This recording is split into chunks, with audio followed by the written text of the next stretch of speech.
자, 이 망막박리가 생기는 가장 큰 위험 인자 중에 하나는 고도근시입니다. 고도근시.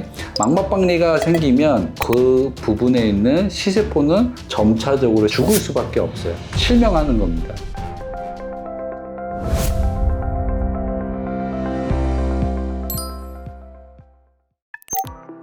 네, 안녕하세요. 강남 웨이스학과 신경훈 원장입니다. 오늘은 망막박리에 대해서 좀 말씀드리려고 합니다. 안과적으로는 가장 위중한 질환이라고 생각하시면 됩니다. 주위에 망막박리가 앓았다고 하면 매우 안 좋은 결과를 초래할 수 있다는 거는 한 번쯤 들어봤을 겁니다. 그래서 망막박리라고 하면 우리 눈의 안쪽 표면을 감싸고 있는 시신경을 우리가 망막이라고 하는 거고, 이 망막이라는 조직은 뒤쪽에 맥락막과 유착이 되어 있는데, 유착되어 있는 부분이 떨어지는 것을 망막박리라고 합니다. 자, 이 망막박리가 생기는 가장 큰 위험 인자 중에 하나는 고도근시입니다. 고도근시.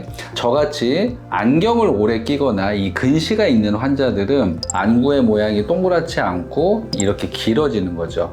우리가 풍선 있죠? 풍선을 매우 심하게 바람을 빵빵하게 채우면 결국에 터지게 되는 거죠. 풍선 벽이 얇아지면서 구멍이 생기고 터지는 거예요. 마찬가지로 근시가 심해지게 되면 안구의 모양을 길다랗게 만들고 안구의 안쪽 면이 찢어지면서 망막 열공이 생기고 그 안쪽으로 유리체액이 들어가면서 망막박리가 생기게 됩니다. 자, 여기서 착각하시면 안 되는 게 라식 수술을 받으면 근시가 없어지죠. 그러면 이 망막박리의 위험성이 낮아지느냐? 그렇지가 않습니다. 망막박리의 위험성은 똑같습니다.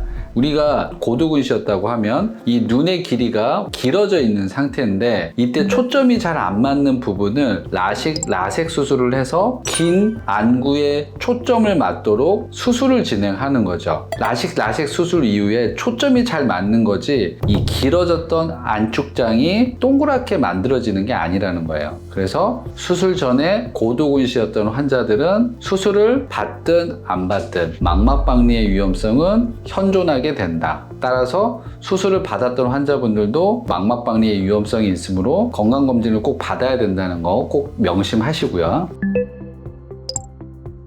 망막박리의 증상이 생기면 시야가 한쪽에 커튼이 쳐진 것처럼 어두운 부분이 생깁니다. 그럼 망막 열공이 생기는지 안 생기는지가 제일 중요한 건데, 망막 열공의 전조 증상으로는 비문증이 꼭 따라오게 되어 있습니다. 우리 눈 안쪽에 뭔가 지저분한 부유물들이 떠다니는 거를 비문증이라고 하는데, 이 비문증의 90%의 원인은 나이가 먹으면서 생기는 자연스러운 비문증이지만 10%에서는 망막 안쪽이 찢어지면서 출혈이 생기면서 이러한 지저분한 부유물이 생기는 거죠. 만약에 내가 생활을 하고 있는데 갑자기 전에 없던 부유물이 많이 떠다니고 이러한 비문증이 늘어난다고 하면 망막 열공의 가능성이 10% 정도 있으므로 빠른 시간 내에 안과 진료를 꼭 보셔야 되는 게 중요하다고 할 수 있습니다. 그럼 이런 망막 열공이 빨리 발견되었을 경우에는 옷이 찢어진 부분이 더 커지지 않도록 그 주변에 박음질을 하는 것처럼 망막 열공이 생긴 부분이 망막박리로 진행하지 않도록 레이저를 통해서 땜빵을 하면 망막박리로의 진행을 막을 수가 있습니다. 선생님, 그러면 레이저 쳤으니까 다 괜찮은 건가요? 라고 말씀을 하시는데, 이 방책 레이저라는 거는 망막의 열공이나 격자 변성 부분을 완전히 없애는 레이저가 아니고 망막박리로 진행하는 걸 예방하는 레이저라는 거죠. 망막 열공이 크거나 당기려는 힘이 큰 사람들은 방책 레이저를 하더라도 시간이 지나면서 망막박리로 진행할 수도 있습니다. 그래서 방책 레이저를 받았던 환자분들도 혹시 이게 망막박리로 진행되지 않는지는 정기적인 관찰이 꼭 필요하다는 것도 중요한 점이고요. 망막박리 증상이 좀 의심될 때는 당장 병원에 가셔야 됩니다. 지금이라도. 그런데 간혹 환자분들이 내일, 일주일 후에 이렇게 늦추시는 분들이 있어요. 그러면 이때 중요한 게, 망막박리가 생기면 망막이 맥락막에서 떨어지기 때문에 그 부분에 있는 시세포는 점차적으로 죽을 수밖에 없어요. 그런데 우리 눈의 한 가운데 있는 황반 부분에 있는 시세포가 죽게 되면 실명하는 겁니다. 그래서 무조건 망막박리 증상이 생기면 바로 병원에 가서 수술을 받으셔야 됩니다. 평상시에 하지 말아야 하는 행동에 대해서 좀 말씀드리려고 합니다. 가장 중요한 행동이 눈을 비비는 행동이에요.